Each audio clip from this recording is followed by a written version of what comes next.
Assalamualaikum warahmatullahi wabarakatuh. Semoga kita semua dalam redha Allah Subhanahu wa taala.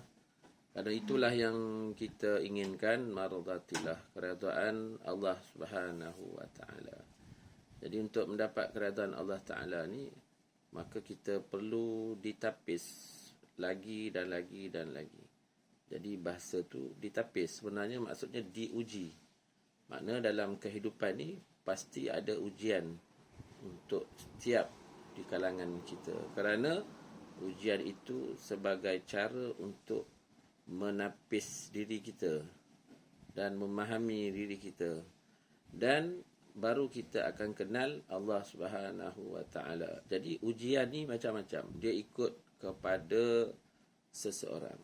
Dan Allah yang tahu mana ujian yang boleh ditanggung oleh seseorang. La yukallifullahu nafsan illa wus'aha. Jadi kita kena faham.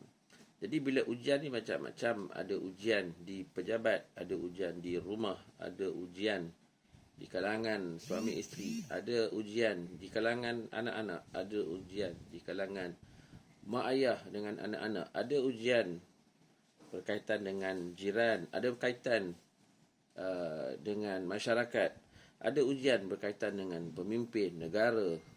Ada ujian berkaitan dengan keuangan, kerjaya, kesihatan. Tetapi semua orang dia ada masing-masing ujian. Dan ada orang yang diuji secara jasmaniah.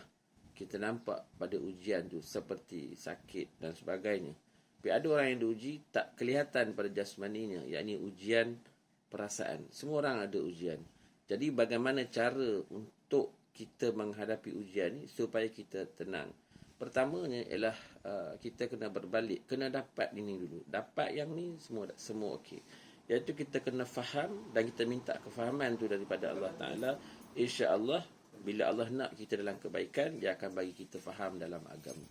Jadi apa yang kita nak faham ni, kita faham dahulu bahawa ujian tu adalah pemberian daripada Allah Subhanahu wa taala.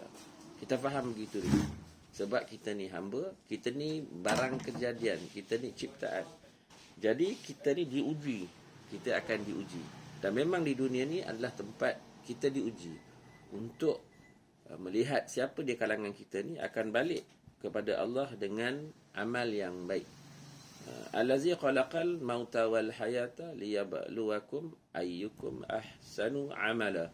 Tidak aku jadikan mati dan hidup itu melainkan untuk menguji di kalangan hamba-Ku. Siapa yang balik kepada Allah Ta'ala nanti, dia bawa amal yang baik.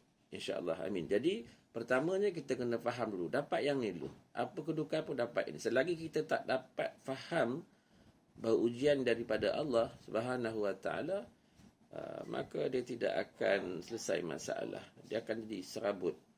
Okey, kemudian keduanya, setelah kita dapat kefahaman bahawa ujian itu daripada Allah SWT, kita yakin bahawa ujian ni, semua ujian Allah beri pada kita atas kasih sayang Allah Ta'ala pada kita. Kerana kita nak faham gini, pada pandangan kita sesuatu tu memang menyusahkan kita. Tetapi sebenarnya melalui kesusahan itu Allah nak bagi kita yang lebih baik lagi. Cuma tak sampai akal kita untuk memahaminya. Kita tidak akan faham. Jadi macam mana kita nak faham? Kita faham, pertamanya ialah kita suluh dengan ilmu. Yang keduanya, kita dapat sesuatu tu daripada mana? Daripada hati kita.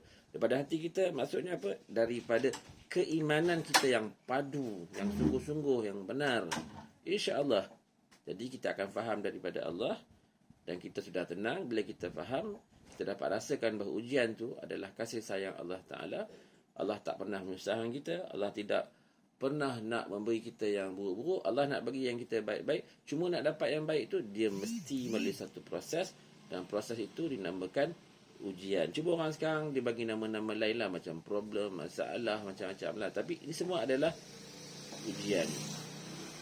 Jadi, bila kita dapat dua ni, faham daripada Allah, dan ini kasih sayang Allah Ta'ala, barulah kita dapat tenang dan bahagia dengan ujian. Jadi kita boleh bersabar, insya-Allah. Jadi kita boleh bersabar dan kita boleh berlapang dada. Pendek kata, kita mendapat redha Allah Subhanahu Wa Taala Jadi kita pun redha dengan atas ketentuan Allah Ta'ala.